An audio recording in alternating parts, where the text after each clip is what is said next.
Doctor साहब, recurrent miscarriages से बचने के लिए जैसे कि आपने कहा कि फोलिक एसिड, कैल्शियम, मल्टीविटामिन या बाकी मिनरल्स जो हैं, इनका बुनियादी रोल क्या है? फॉलिक एसिड का तो रोल ये है कि वो न्यूरल ट्यूब जो दिमाग और रीढ़ की हड्डी बनने में बड़ा रोल है, दिल के बनने में बड़ा रोल है। जब ये चीज़ें ठीक नहीं बनेंगी तो फिर प्रेगनेंसी आगे कंटिन्यू नहीं करेगी।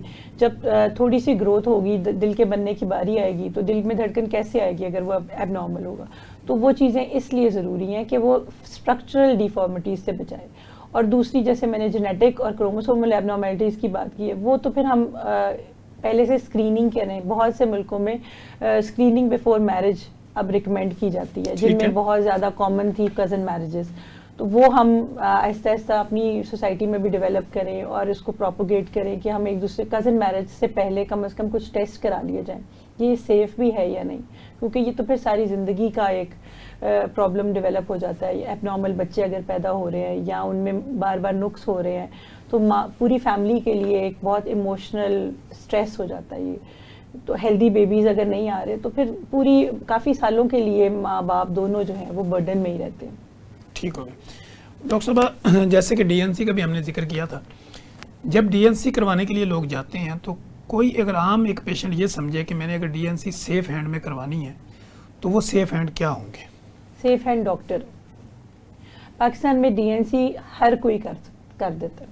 दाई, नर्स, घर के करीब किसी ने क्लिनिक बनाया हुआ है, ये कोई वेरीफाई नहीं करता कि वो डॉक्टर भी हैं या नहीं है।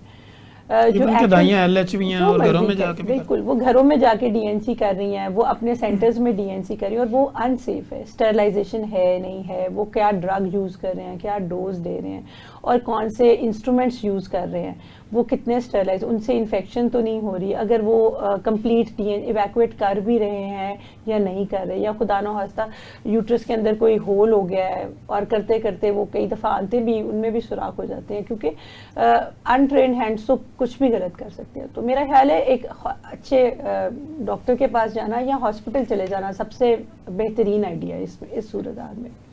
असल में हमारे यहाँ डॉक्टर साहब ये होता है ना कि डॉक्टर ज़हरा सफदर के साथ अगर एक नर्स ने काम किया ना 5 साल तो वो कहती मैं तो ज़हरा सफदर की ट्रेंड हूँ, तो लिहाजा मैं अपने क्लिनिक में बड़ा अच्छा काम करती हूँ।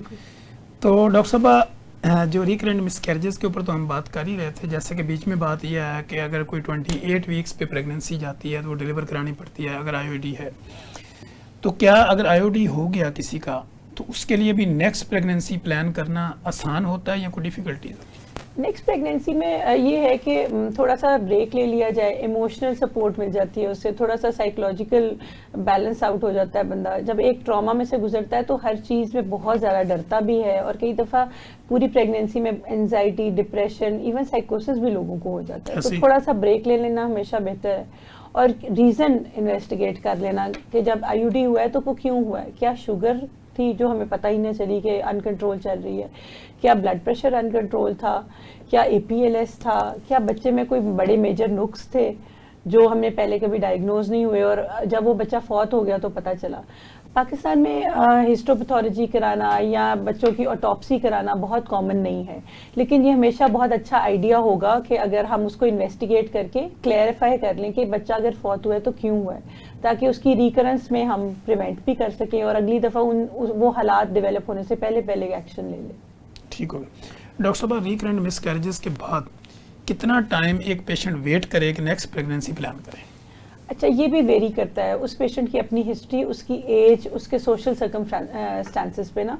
कुछ लोगों के लिए इमोशनल स्ट्रेस इतना ज़्यादा होता है कि हम कहते हैं कि आप आराम से 6 महीने का ब्रेक लें। There is no hard and fast set rule कि भाई इतने महीने ब्रेक लेनी ही लेनी। कुछ लोग इमोशनली इतने लेबाइल होते हैं, वो चाहते हैं कि अगले महीने ही प्रेगनेंसी हो जाए, इसमें कोई हर्ज भी नहीं है। लेकिन फिर वही बात है, दोबारा से स्ट्रेस में बॉडी को लेके जाना। तो हम पेशेंट की हिस्ट्री और उसके फैक्टर्स के अकॉर्डिंगली कुछ लोगों को गाइड कर देते हैं, बिल्कुल, कि आपको थोड़ा ब्रेक ले लें या आप दोबारा से प्रेग्नेंट होने की कोशिश करें। ठीक है।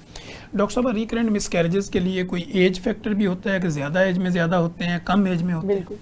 35 ईयर्स के बाद जो है ना, मिसकैरेजेस के चांसेस बढ़ते चले जाते हैं और 40 के बाद तो ये 10 फोल्ड और ज़्यादा हो जाता है।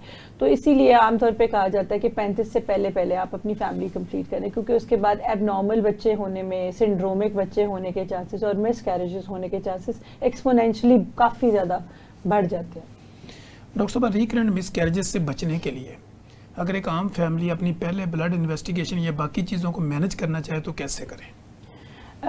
मिसकैरेज अगर बचना है तो बचने के लिए तो ऐसा इतना कोई हमारे पास नहीं है। हाँ, एक आधी दफ़ा मिसकैरेज हो गया है तो फिर हम एंटीबॉडीज़ उन्हें एडवाइस कर देते हैं कि आप ये करा लें अगर आपको लग रहा है कि ये रिकरेंट मिसकैरेजेस ही हैं, क्योंकि हम वही बात है, हम हिस्टोपैथोलॉजी या बायोप्सीज नहीं कराते वो प्रोडक्ट्स ऑफ कंसेप्शन की जब मिसकैरेज होता है। इसकी बेसिक तो रीज़न उस पर रीज़न ढूंढ ले, जेनेटिक रीजन। अब तो जेनेटिक टेस्ट फ्रीक्वेंटली अवेलेबल है लाहौर में और बड़े बड़े शहरों में, तो वो हम टेस्ट करा लें।